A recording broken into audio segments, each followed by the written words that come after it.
Aqui você tem duas leis, então, né? Você tem a lei de Gauss para a teoria para a eletricidade e a lei de Gauss para o magnetismo. Faltam duas outras leis.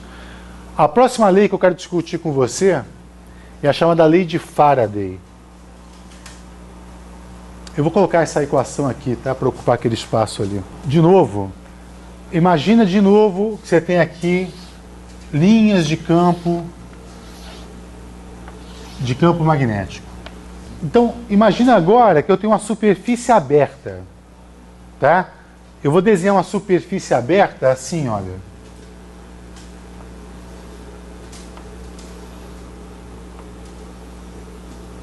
Isso aqui é a superfície S. Isso aqui é o contorno da superfície. Tá vendo? Isso aí é uma calota, digamos assim. Hã? Isso aqui é o contorno da superfície, C. E a superfície é o S. Tá? Isso aí é uma superfície aberta. Então, S, superfície aberta. Então, eu vou definir o fluxo de campo magnético sobre uma superfície aberta.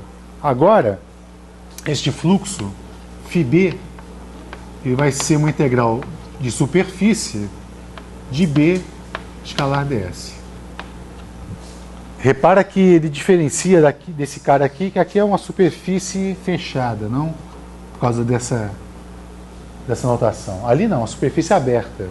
Esse cara aqui é uma calota aberta, né? Agora eu vou ter que definir quem é o vetor ds, se ele é positivo para que lado que ele é positivo, porque não é trivial dizer para que lado ele é, né? Preciso definir isso. Quando eu tenho a superfície fechada, eu garanto, olha, o meu vetor elemento de área, ele é sempre externo à superfície. Aqui não é possível dizer o que significa ser externo à superfície. Então, eu tenho que definir o sinal do meu ds. Então, ali é um fluxo, correto? Como é que eu posso variar esse fluxo? Variando a área da superfície, é possível isso, né? Por exemplo, se eu pegar essa superfície e variar essa geometria, eu vou estar variando o fluxo. Mas não é a única forma de variar o fluxo. Alterando o campo magnético. Digamos que eu tenho um botão que eu posso aumentar ou diminuir o campo magnético, a intensidade dele. Eu vou estar variando o fluxo, né? Ou eu vario a geometria, ou eu vario a intensidade desse cara. Tá bem? O que diz a lei de Faraday? Faraday diz o seguinte: uma variação do fluxo magnético, dφb dt, uma variação com o tempo desse fluxo magnético. Então, como é que eu vario esse fluxo magnético? Ou variando a área, ou variando a intensidade do campo. Isso vai ser igual à força eletromotriz induzida no caminho C. Tem um sinal negativo aqui, chamado de lei de Lenz. Na verdade, a gente vai aprender isso não agora, né? Mas que está ligado à estabilidade do sistema. Depois a gente comenta isso. Mas isso aqui é a chamada lei de Faraday. Ao variar o fluxo magnético numa superfície, aparece no espaço uma força eletromotriz. Alguém sabe o que é uma força eletromotriz? Diferença de potencial não é igual a força eletromotriz. É ou não? Eu pego uma bateria, ligo lá fios, faço acender uma lâmpada. Aí eu leio lá na bateria que a força eletromotriz é de 12 volts. O que significa isso? Qual a definição de Fem, né? Então esse epsilon, né? É igual a força eletromotriz. Então, uma força eletromotriz é o seguinte: quando você pega uma bateria, por exemplo, e liga lá alguma coisa, uma lâmpada, na verdade, ali dentro do fio, essa bateria estabeleceu um campo elétrico. Não tem elétrons andando no fio? Quem impulsiona os elétrons? Deve ser algum campo elétrico, não? Então aqui se estabeleceu um campo elétrico gerado pela bateria. E é esse campo dentro do fio que impulsiona o elétron para ele poder se locomover. Tá? Se você calcular a integral fechada de EdL, isso aqui por definição é a força eletromotriz. Tá? Aquela integral de linha no caminho fechado deve te dar os 12 volts, por exemplo, daquela bateria. Talvez você tenha na tua memória o fato de que para um campo conservativo, como é o campo eletrostático, aquela integral de linha vale zero. Não sei se você lembra isso lá da física 2, né? Para um campo conservativo, esta integral de linha aqui vale zero. Na verdade, é uma forma de você definir o que é o campo conservativo. Por exemplo, calcule o trabalho realizado pela força-peso para eu pegar esse giz, sair desse ponto, depois voltar para ele mesmo. Ou seja, estou calculando uma quantidade assim, né? Integral de P dl. Campo conservativo. Entendeu? Pega aqui. Quando eu faço isso aqui, existe mais de uma força fazendo o trabalho. Correto? Além do peso, quem mais está trabalhando? Eu, a normal. A normal. A força de contato entre a minha mão e o giz, né? A normal e o peso estão trabalhando. Se eu quiser calcular o trabalho do peso nesse caminho fechado, isso aqui vai dar zero. O que diz que a força-peso é uma força conservativa.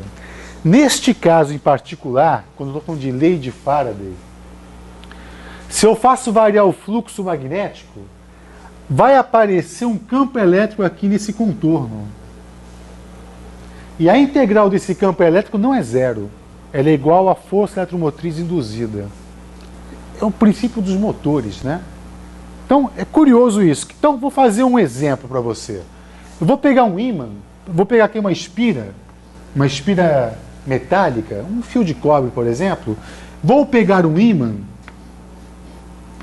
norte e sul, que gera campos magnéticos, está aqui as linhas de campo magnético, e vou fazer um movimento de vai e vem. Quando eu pego esse ímã e impulsiono em direção àquela espira,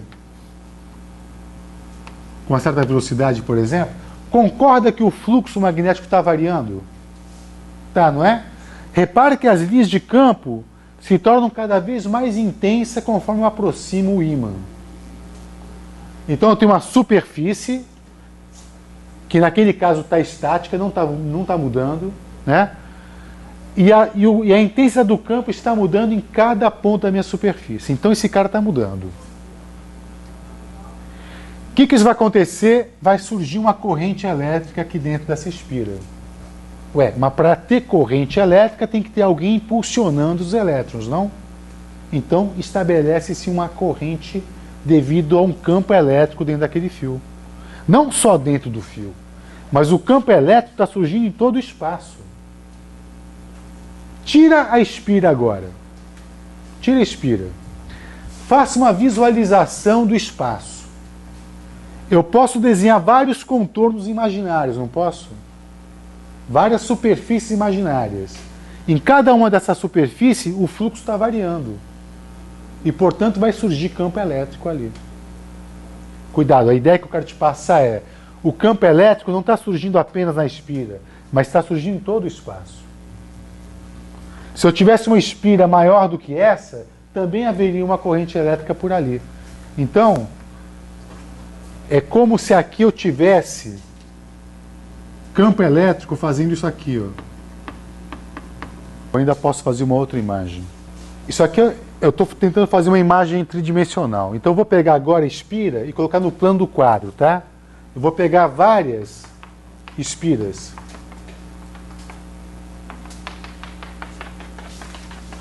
Espiras pequenas e espiras grandes. Aqui eu vou ter campos assim, ó. Tá vendo? Deixa eu apelar para a tua intuição.